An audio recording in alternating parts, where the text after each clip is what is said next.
Atos capítulo 2, do verso 40 ao 44. E com muitas outras palavras, isto testificava e os exortava, dizendo: salvai-vos desta geração perversa. De sorte que foram batizados os que de bom grado receberam a sua palavra. E naquele dia agregaram-se quase 3.000 almas.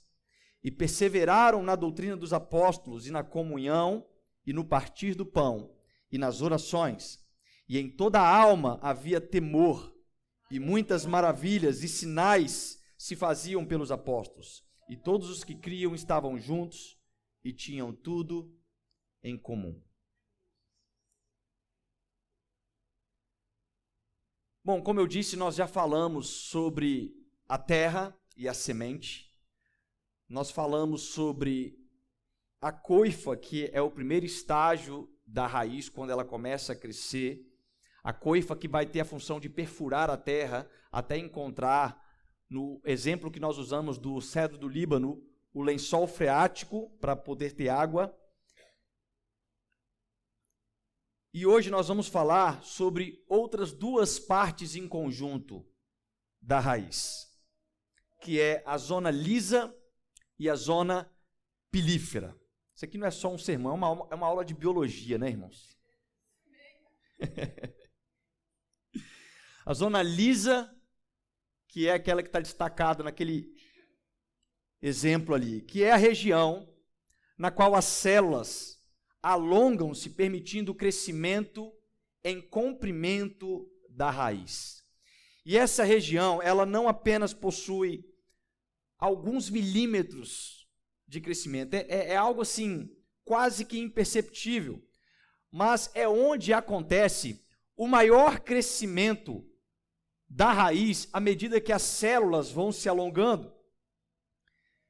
Toda raiz, após ela se encontrar com o nutriente correto do solo, através da perfuração da coifa, que é a ferramenta necessária para ela fazer ali a perfuração, que foi configurado como a nossa vida de oração, ela inicia, após o encontro desta vida de oração, a raiz, ela inicia um novo processo chamado zona de crescimento.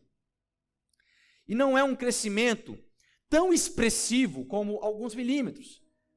É um crescimento aparentemente pequeno, imperceptível, mas é o suficiente para mostrar que, de fato, essa raiz precisa para enfrentar os próximos estágios de crescimento. Ele é um crescimento proposital, é um crescimento preparatório para o que há de vir posteriormente, para os desenvolvimentos futuros.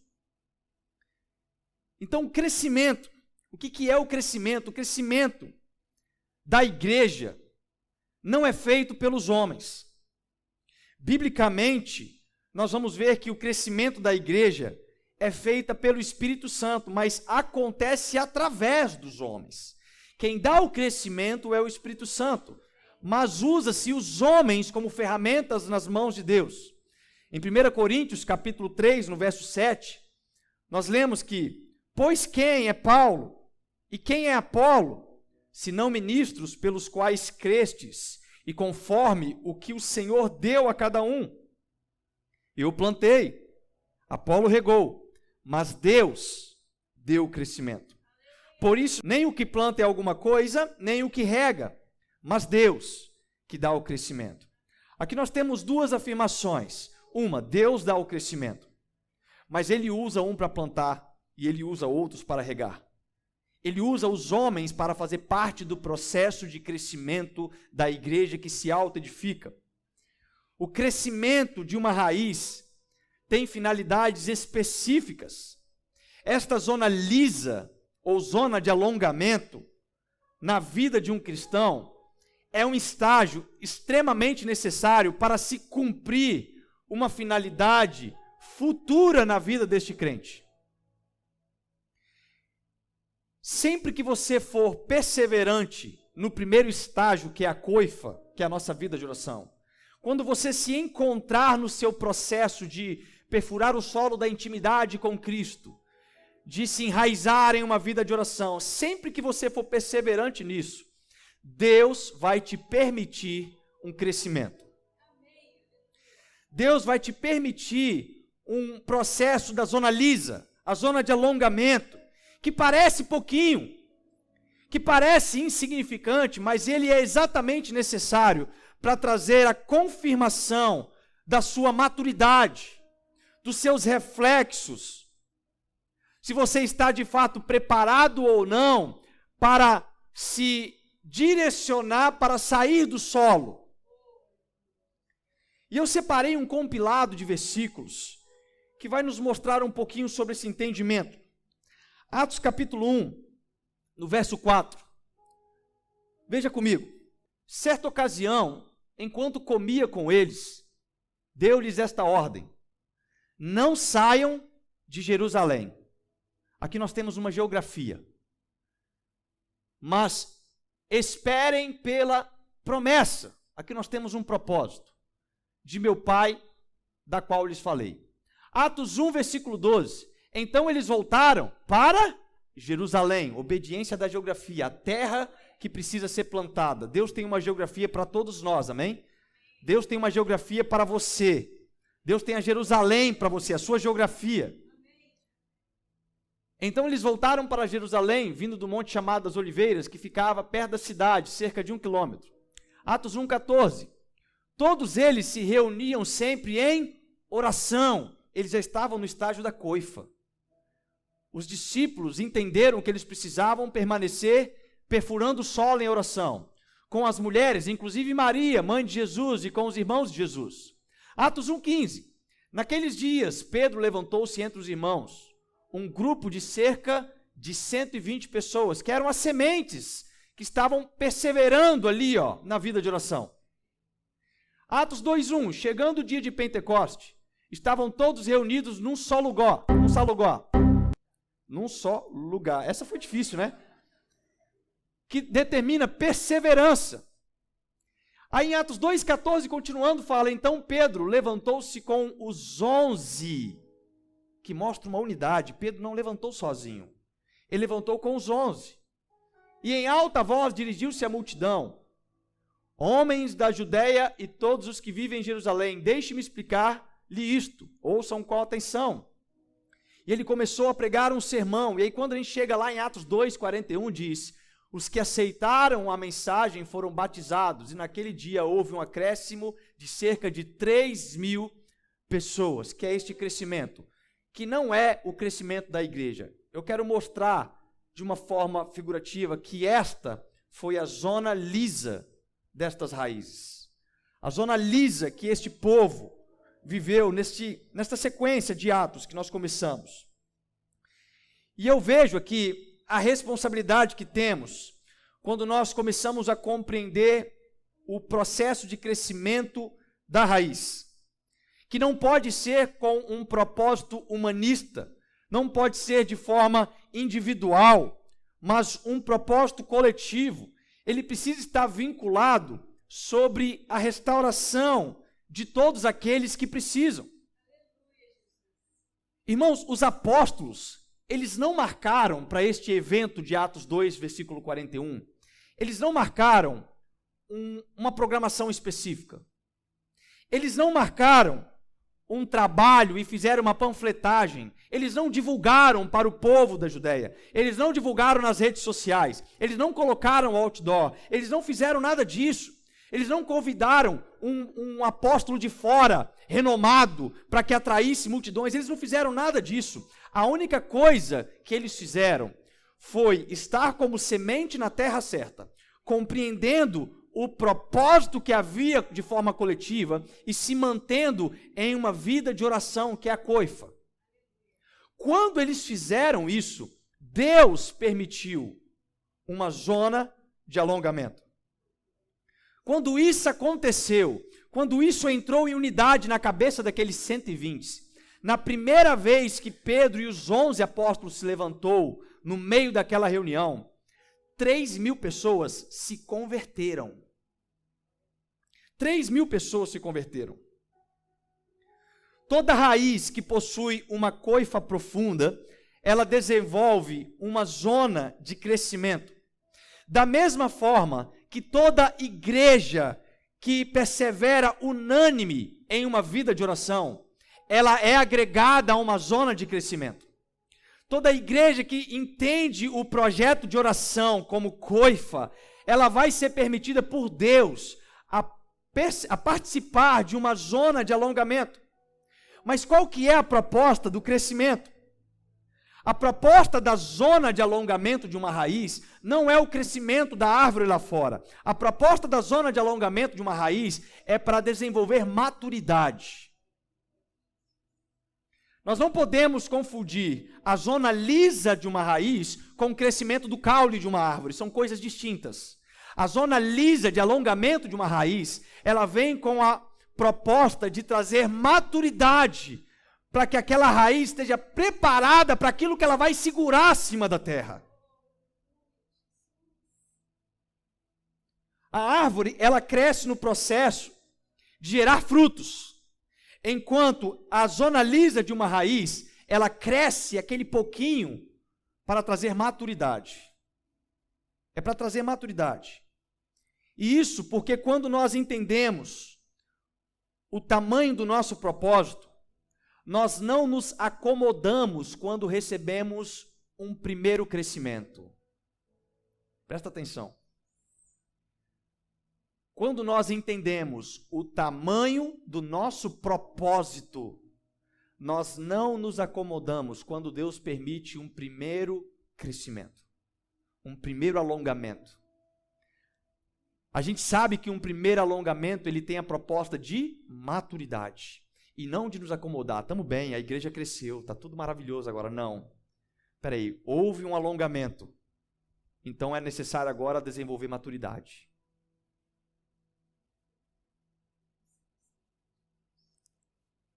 Por que você acha, por exemplo, que tem igrejas que crescem rapidamente, mas ela acaba não conseguindo ter as pessoas enraizadas no propósito daquela comunidade? Porque elas confundem zona de crescimento, a zona lisa, com a frutificação. A preparação da raiz, ela pode parecer um crescimento, mas ela é só o começo daquilo que vai vir quando a árvore começar a ser colocada para fora da terra. Vamos analisar o que aconteceu nesse contexto. Eu separei um gráfico para a gente entender. Em Atos 1,15 que a gente leu, nós vimos que os discípulos eram 120. 120 pessoas. 120 pessoas que receberam um comando de se manterem em uma geografia específica, de perseverar em oração, porque eles sabiam que havia uma promessa para eles. E aí eles se mantiveram unânimes em oração, na geografia correta, em unidade, perseveraram. Passaram-se vários dias, nada acontecia, eles continuaram perseverando em oração. Eles não desanimaram. O Espírito Santo não veio no primeiro dia, não veio no segundo, não veio no terceiro, não veio no 20º, mas eles continuaram. E aí, quando eles continuaram, e aquele povo de 120 receberam, então, lá em Atos 2, o Pentecoste, quando o Espírito Santo desceu sobre eles, no primeiro momento que Pedro e os 11 se levantam, 3.000 pessoas se convertem. E eles começam aqui, uma zona de alongamento. Atos 2,41 mostrou que 3.000 pessoas se converteram. Uma zona de alongamento aconteceu.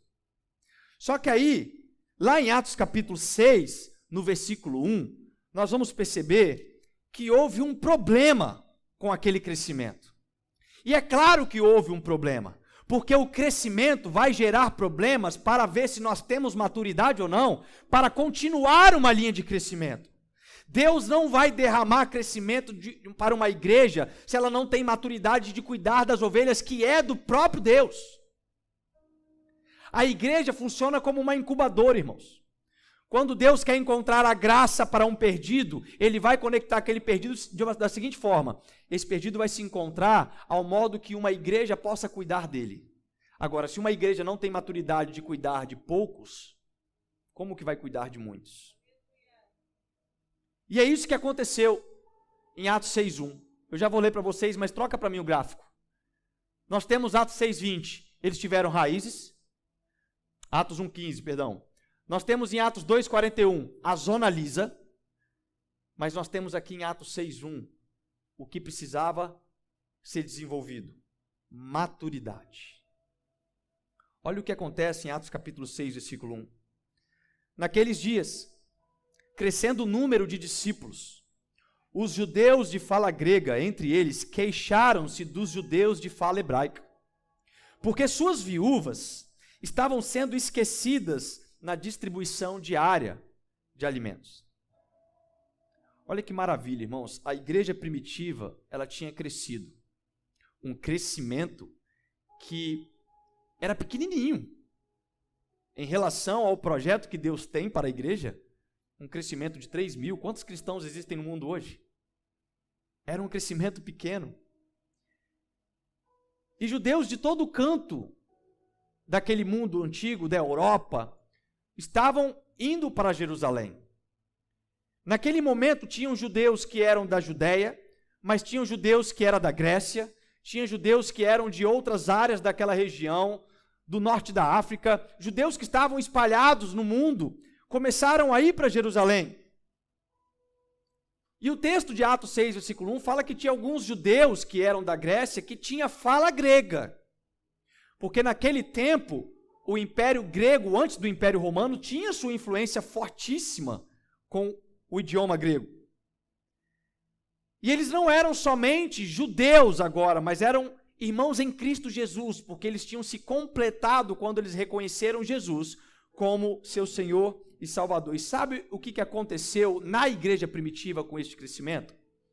Houve um certo tipo de racismo, houve um certo tipo de panelinha, teve uma divisão, porque as viúvas que eram judias lá da Grécia estavam sendo esquecidas quando a divisão diária de alimentos estava sendo feita. As viúvas que eram de Jerusalém recebiam alimento. As viúvas que não eram de Jerusalém estavam ficando esquecidas, talvez por um esquecimento proposital, talvez por uma rixa cultural. Não, eles são judeus, mas estavam na Grécia, nem mais falam hebraico. Talvez eles fizeram esse tipo de pensamento.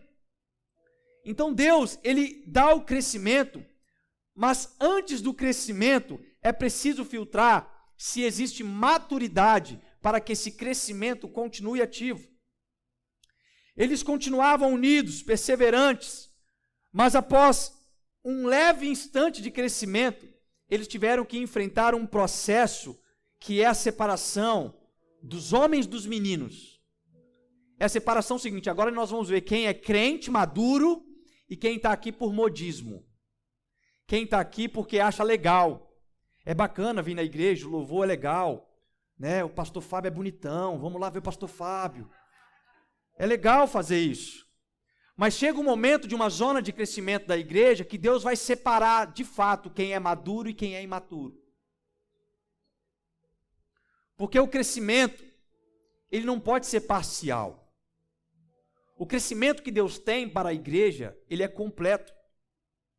A igreja primitiva, ela teve uma zona lisa, ela teve uma zona de alongamento rápido, e mesmo sem talvez esperar naquele momento, que era uma reunião de 120 pessoas, mesmo que eles ainda não tinham isso como planejamento, quando eles se levantaram em unidade para orar, para a mesma mentalidade, quando eles se levantaram para proclamar o que estava acontecendo, 3.000 pessoas se converteram.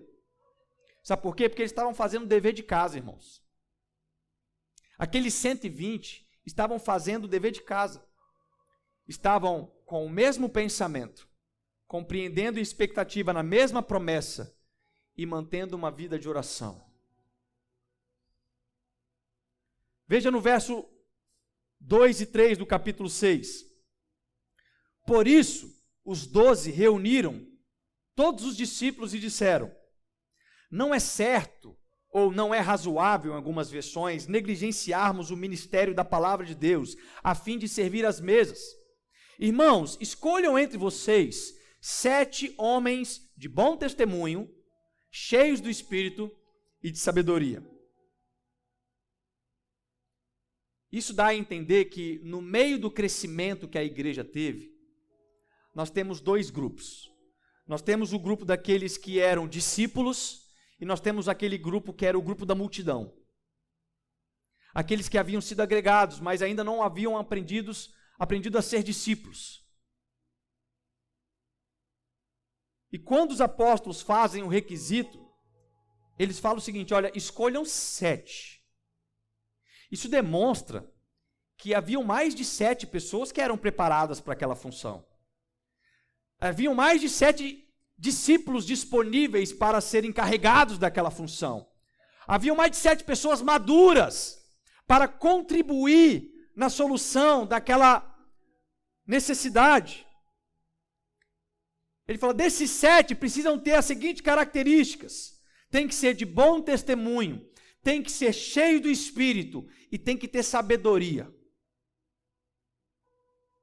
Quando a demanda aconteceu na igreja primitiva, já tinha gente naqueles 120 que dava bom testemunho, que era cheio do Espírito e que tinha sabedoria. Quando a demanda aconteceu, já tinha uma população na igreja primitiva preparada para ser separada como maturidade. E é aí que está a necessidade, meus irmãos, do discipulado. Porque aqueles que estavam ali porque eles foram discipulados. Sabe por que eles foram discipulados? Porque o texto fala que eram 120, mas quando Jesus ressuscitou e ficou 40 dias na terra antes de ser assunto aos céus, fala que ele apareceu para pelo menos 500 pessoas. Aonde estavam os outros 380?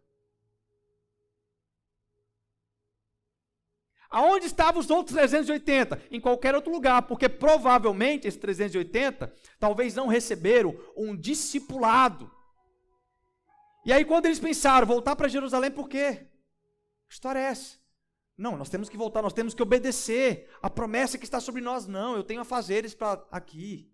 Ou talvez alguns voltaram, mas na primeira semana de oração falava, está demorando demais. Essa promessa não vai vir.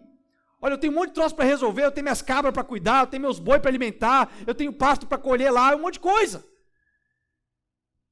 E aí foram diminuindo aqueles que não eram discípulos. Sabe por quê? Porque discípulo tem dificuldade em manter a obediência na promessa. Quem não é discípulo tem dificuldade.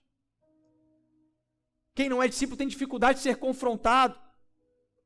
E aí eu te faço uma pergunta: e se hoje, que nós estamos aqui em cerca de 80, 100 pessoas, e se hoje, sem a gente programar, nesta mensagem, 3.000 pessoas entrassem na igreja e se convertessem a Deus? O que seria, irmãos? Você já imaginou se hoje a nossa igreja pulasse de 160 membros que nós temos para 3.160 amanhã? Aleluia? Ou misericórdia? Como nós vamos tomar conta de 3.160 pessoas amanhã? Será que nós temos pessoas maduras para isso? Será que nós temos condições de escolher 7 de bom testemunho, cheios do Espírito e de sabedoria?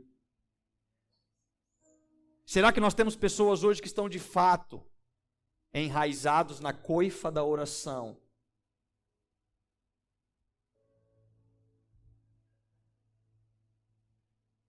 Então a pergunta não pode ser se Deus vai dar o crescimento para nós, que Deus dá o crescimento. A pergunta é se estamos preparados para o crescimento. Essa é a pergunta que nós temos que fazer. Será que nós estamos preparados para o crescimento? Será que nós estamos de fato nos disponibilizando para um discipulado orgânico, efetivo, que nos confronte, que mude a nossa forma do velho homem dia após dia e nos transforme em homens e mulheres de bom testemunho, cheios do Espírito e com sabedoria, para quando tiver a zona de alongamento, a gente não tenha divisões. Vamos separar os alimentos só para essa pessoal aqui, porque aqueles que vieram lá do outro bairro lá, não. Será que as pessoas vão chegar assim, pastor, está errado, pastor. A divisão das cestas básicas não está chegando para a comunidade tal. São 3.000 pessoas, pastor, está tudo errado. Tem gente que está ficando com fome, tem gente que está recebendo 2. Irmãos, isso era um trabalho diário que eles faziam. Nós estamos falando de uma igreja que teve um acréscimo de 3.000 pessoas. Lá em Atos capítulo 4, depois vai falar que teve mais 5.000 pessoas que foram acrescidas. Então só aqui nós temos 8.000, cerca de homens. Mulheres e crianças não eram contadas. Quantas pessoas mais ou menos havia naquela comunidade? Umas 20.000 pessoas? Umas 20.000 pessoas. O povo tinha muito filho naquele tempo, né? Umas 20.000 pessoas. Dessas 20.000 pessoas, talvez tinha ali 1.000 viúvas, 5.000 órfãos. Se fosse um tempo próximo de guerra, teria muito mais viúvas. Porque metade da população que ia para a guerra morria, as viúvas ficavam tudo, as mulheres ficavam tudo viúvas. Aí você imagina a necessidade que a igreja tinha agora de suprir o básico de existência para uma sociedade, para que eles pudessem continuar sendo discipulados na palavra do Evangelho. Então, enquanto nós não criarmos maturidade na zona de crescimento com os 120, nós vamos correr um risco de receber os 3.000. Nós precisamos criar maturidade com 120, irmãos. Nós precisamos entender um só propósito.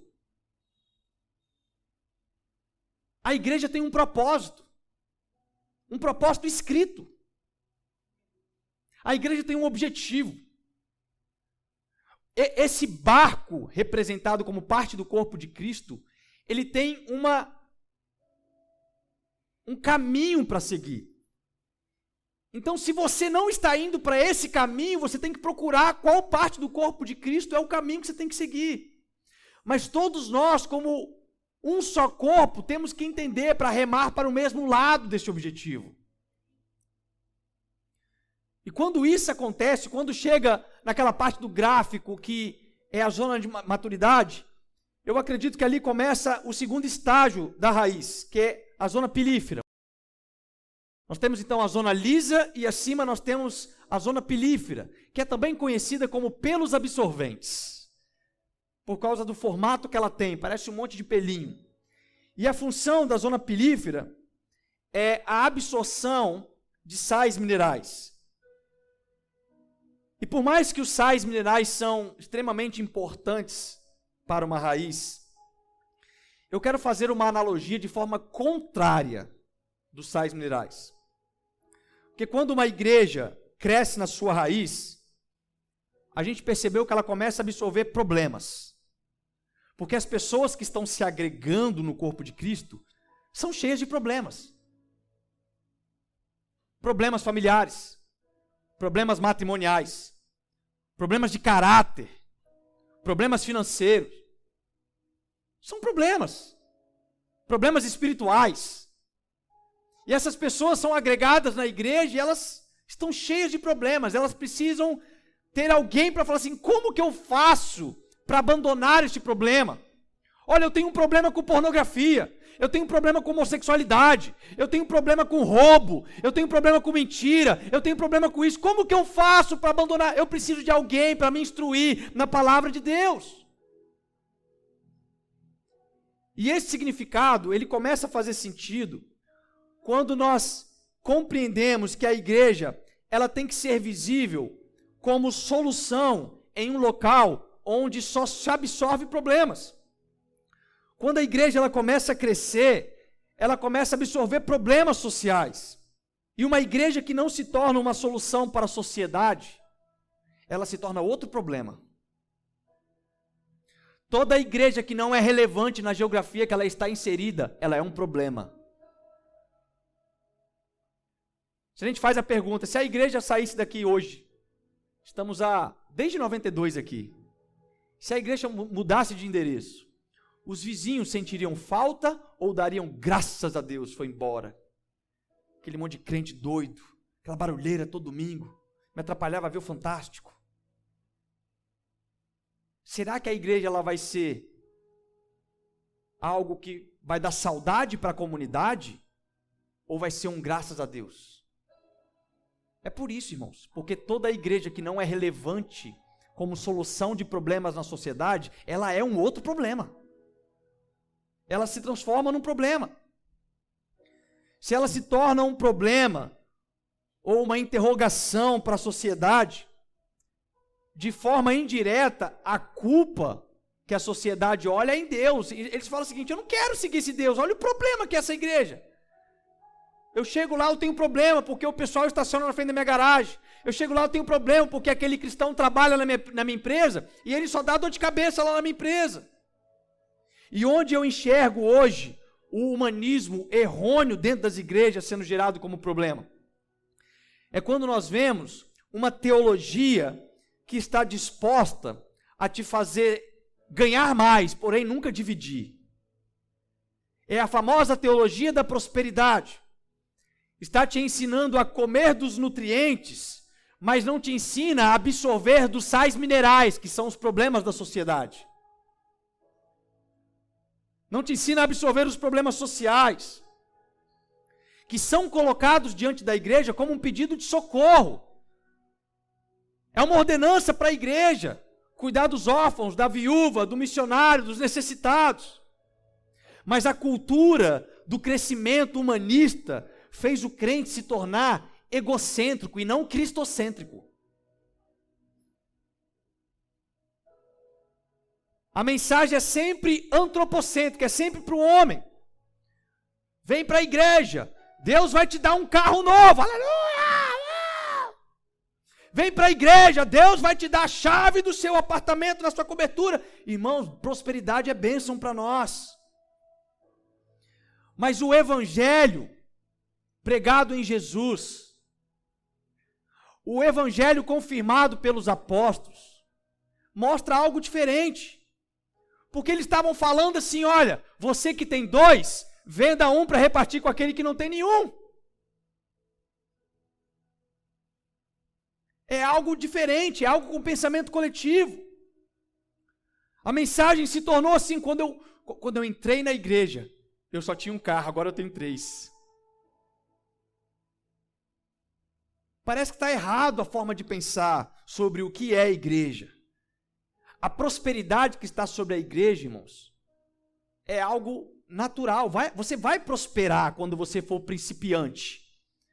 Quando você manter os princípios da semente, dos seus dízimos, das suas ofertas. Você vai prosperar, isso é bíblico, não preciso falar sobre isso. Mas a proposta de te fazer prosperar é para que você tenha com quem dividir. Porque melhor é dar do que receber.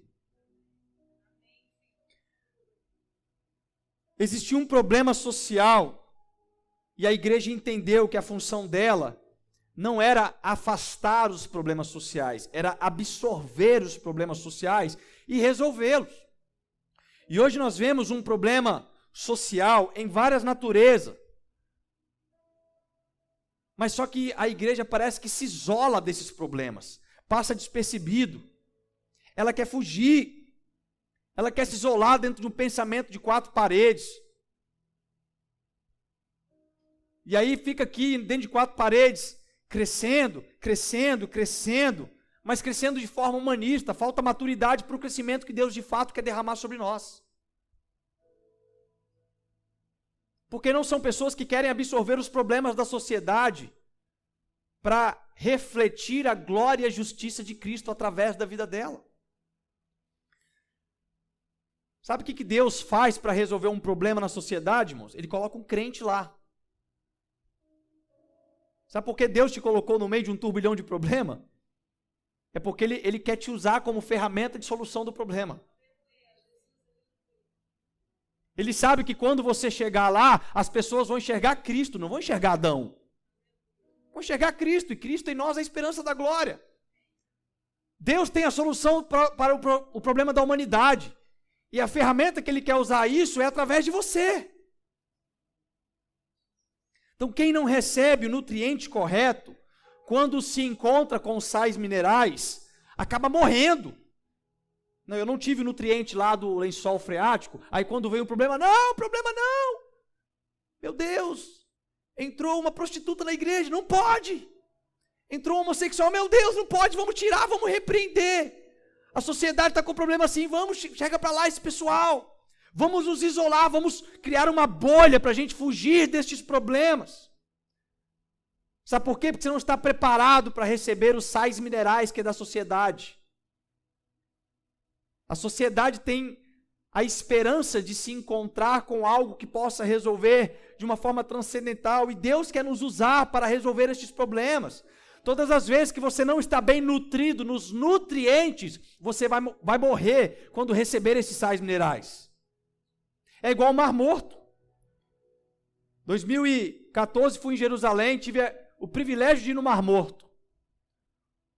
O Mar Morto é o mar que tem a maior concentração de sais minerais do mundo. E sabe por que ele é morto? Por causa disso. Ele recebe uma concentração de sais minerais que vem através do Rio Jordão, passa no Mar da Galileia, passa no Rio Jordão de novo e vai para o Mar Morto. Só que ele não deságua, ele não resolve. Se ele resolvesse, ele crescia, mas o Mar Morto é o único mar do mundo que diminui 10 centímetros por ano. É o único mar do mundo que diminui. Você já imaginou, irmãos? Não tem vida. Não tem um peixe no mar. Nada sobrevive, porque ele não está sendo solução dos problemas, dos sais minerais. Só que os sais minerais também são responsáveis pelo nosso crescimento. Não é pela nutrição, é pelo crescimento. Não confunda nutrição com crescimento. A nutrição vem da palavra de Deus, vem da coifa, vem do nosso momento com Cristo. Agora os sais minerais vai te trazer essa maturidade, vai te colocar na prova. Tiago capítulo 1, versículo 2, diz: meus irmãos, considerem motivo de grande alegria o fato de passarem por diversas provações. Considerem motivo de alegria. Mas a igreja, sabendo desse risco, uma vez que talvez ela não compreendeu o propósito do crescimento, ela se isola e aplica uma cosmovisão singular. Não, é só a gente aqui. Só nós. O que nós vamos fazer pela sociedade? Não, vamos só cuidar da gente aqui. E eu estava pensando, por que talvez a gente não vê mais os sinais, os milagres que são ditos lá no texto de Atos 3, versículo 43, que faz parte de toda essa história que nós estamos contando. O texto fala: e em toda a alma havia temor, e muitas maravilhas e sinais se faziam pelos apóstolos. Por que não enxergamos mais os milagres nos dias de hoje, como havia naquele tempo? Talvez a resposta seja porque os crentes de hoje só querem congregar para ter a própria bênção e não para ser uma bênção. Eles só querem o vem a mim e nunca o vem a nós. Mas o crente enraizado, quando ele começa a ter o crescimento, ele não faz o que faz diante da sociedade por uma recompensa. Ele faz o que faz diante da sociedade para a glória de Deus. E é por isso que ele não tem dificuldade de doar, ele não tem dificuldade de se autodoar, e ele não tem dificuldade de amar o próximo. Porque tudo é para a glória de Deus. Só que para isso é necessário quebrar alguns paradigmas. Tem que quebrar alguns paradigmas no meio da igreja. Porque se nós comemos os nutrientes da terra de Deus, quando nós crescemos, nós devemos fazer as mesmas coisas que Jesus faria. É isso que vai demandar maturidade. Quando uma prostituta chegou aos pés de Jesus, alguns discípulos falaram assim: não, tira essa mulher daqui, você não sabe quem é.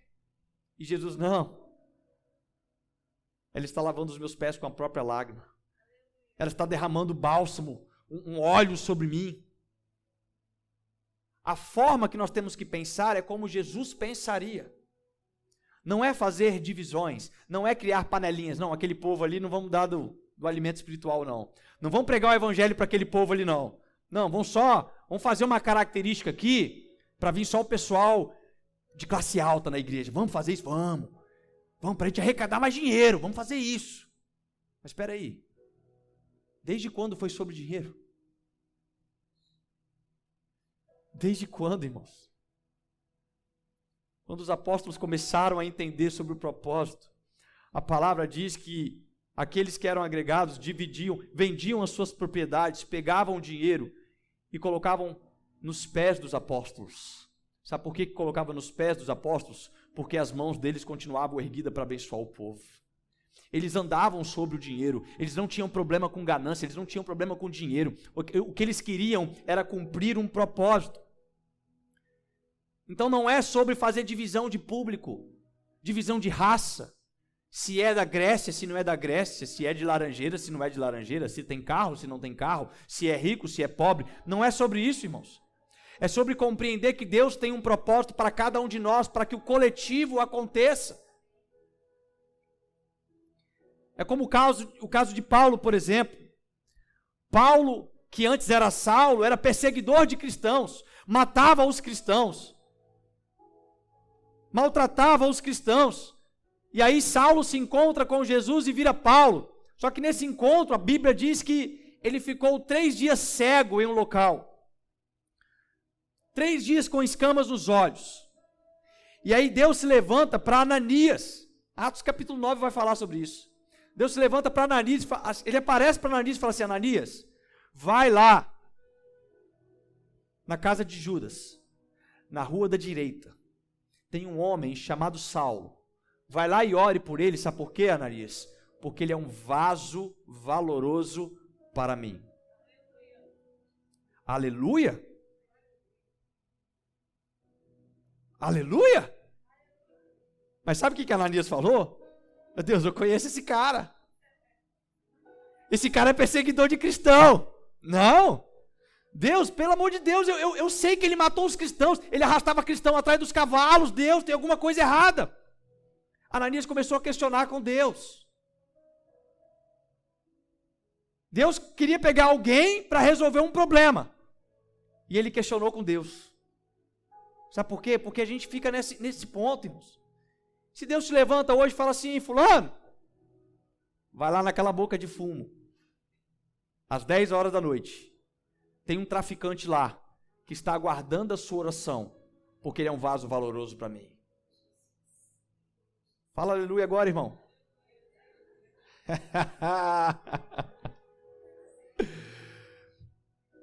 Oh, Deus. Tem que quebrar paradigmas. Quando a gente tem uma zona de alongamento, quando a gente recebe maturidade, Deus vai nos levar em locais que talvez a gente não queria ir, mas nós precisamos ir, porque Ele tem propósito na vida destas pessoas. Certa vez fizeram uma conferência com milhares de pessoas. E naquela conferência, apenas uma pessoa se converteu. E aqueles pastores batistas ficaram se perguntando, né? Por quê?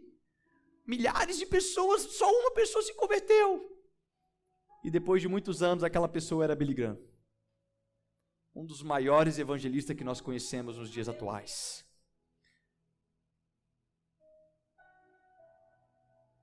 João capítulo 4, Jesus, quando ele se encontra com a mulher samaritana, naquele poço, Jesus estava quebrando paradigmas. Porque homens não falavam com mulheres. Pior se fosse samaritana. Quando os discípulos chegam e veem Jesus falando com aquela mulher samaritana, eles ficaram provavelmente assim: que é isso? Jesus é louco. Falando com uma mulher e a mulher samaritana.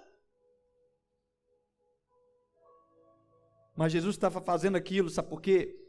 Porque Jesus é a solução dos problemas. Aquela mulher com certeza voltou para Samaria e proclamou o evangelho, porque viu que ele era um profeta. Da mesma forma, Deus quer nos colocar neste mundo para sermos ferramentas como solução de problemas. Mas nós não queremos nos aproximar de problemas sociais, porque isso gera preconceito.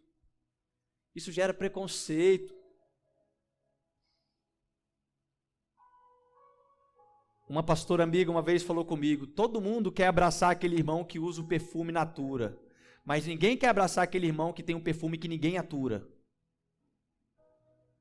Ninguém quer pregar para aqueles marginalizados, pobres.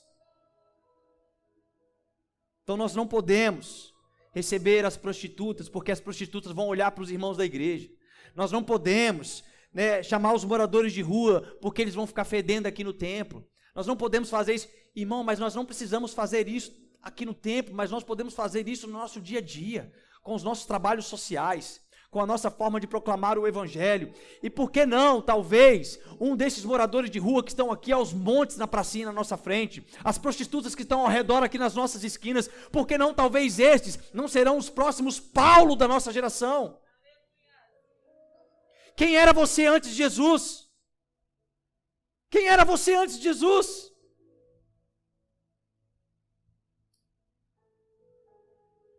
Quanto mais você entende a importância do crescimento, que é de resolver os problemas sociais, irmãos, mais crescimento Deus traz para a igreja. Deus não manda membros para que a igreja arrecade mais fortunas e se torne impérios milionários. Deus acrescenta o crescimento para que cada vez mais nós possamos, através dos pelos absorventes, da zona pilífera, a qual é a nossa obra social, resolver problemas da sociedade. O fluxo de crescimento de uma igreja, ela não é baseada em programas que possam atrair os mais ricos, que possam trazer ricos para abençoar a igreja, mas ao contrário disso, o fluxo de crescimento da igreja é feito através de obras que solucionem problemas na sociedade. Uma igreja relevante.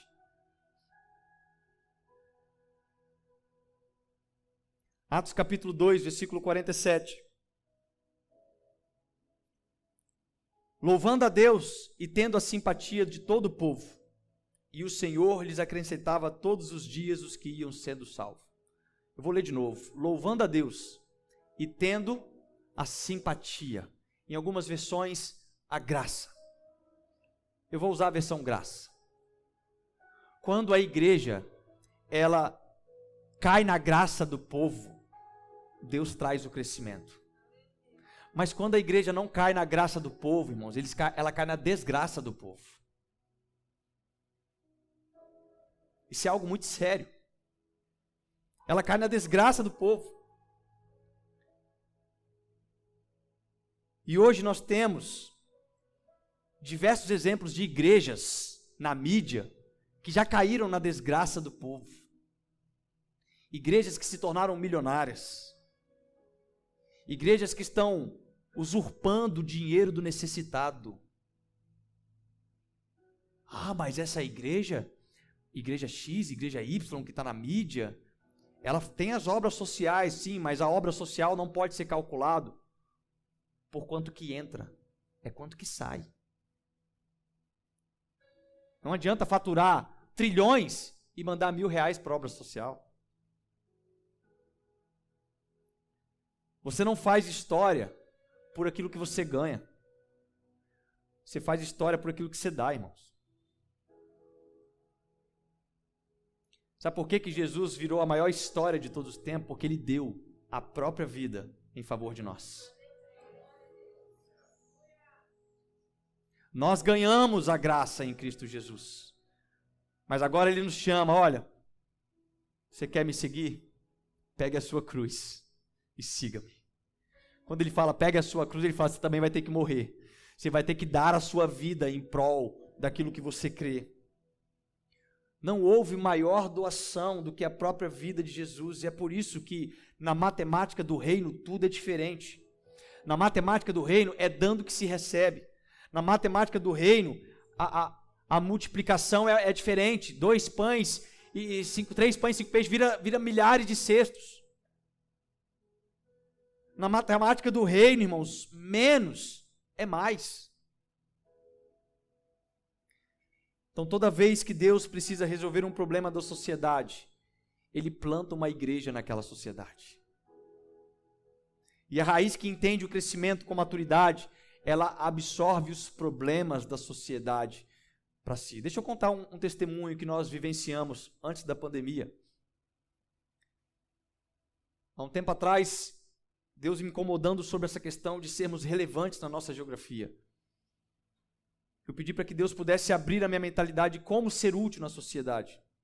E a gente abriu aqui na casa anexa ao lado um café com fé. Todas as segundas-feiras, 6 às 9 da manhã, a gente servia café para a comunidade, para os trabalhadores da região, para os moradores de rua que vinham aqui, tomavam banho, recebiam uma muda de roupa. Alguns a gente encaminhava para um centro de recuperação para dependentes químicos, outros a gente dava ali um apoio e começamos a fazer isso. E um certo dia nós percebemos a presença de muitas mães que eram da PAI, deixavam seus filhos na PAI e então elas vinham aqui para tomar café, porque lá não tinha um alimento para elas. E um certo dia eu me encorajei, chamei uma daquelas mães e falei, você me apresenta para assistente social? E fui até a PAI e sentei diante da assistente social da PAI e do diretor da PAI e falei o seguinte, olha, qual a dificuldade que vocês têm hoje? Qual é o problema que o governo e a prefeitura não resolvem para vocês? E eles falaram assim, não estou entendendo. Eu falei, eu vou explicar melhor. Há 30 anos atrás, a Igreja Batista Betel começou aqui nessa portinha do lado. E a PAI cedia as salas para a gente fazer as escolas bíblicas dominical. 30 anos depois, eu estou aqui para que nós possamos ser uma solução de alguma forma de um problema de vocês. E aí, depois de muita conversa, descobrimos que o governo dava apoio psicológico para os usuários, os alunos que são deficientes, que estudavam ali, mas as mães não tinham assistência psicológica. E o maior índice de suicídio eram das mães e não dos alunos. Porque quando tinha um filho deficiente, o marido largava. Quando o marido não largava, ela era abusada, ela era agredida. E essas mães estavam se suicidando. Então nós desenvolvemos um projeto de assistência psicológica gratuita para as mães da APAI, com as psicólogas aqui da igreja, acionei outras igrejas para participar aqui do bairro também, e nós fizemos algo que o governo nem a prefeitura estava fazendo, sabe por quê? Porque Deus tem interesse que a gente seja a solução desses problemas, irmãos. Eu tenho certeza que muitas mães escutaram o evangelho, muitas mães viram a graça de Deus recaindo sobre elas, e talvez dessas mães vai sair um próximo Paulo para a nossa geração. Deus tem interesse em trazer uma zona de crescimento para nós.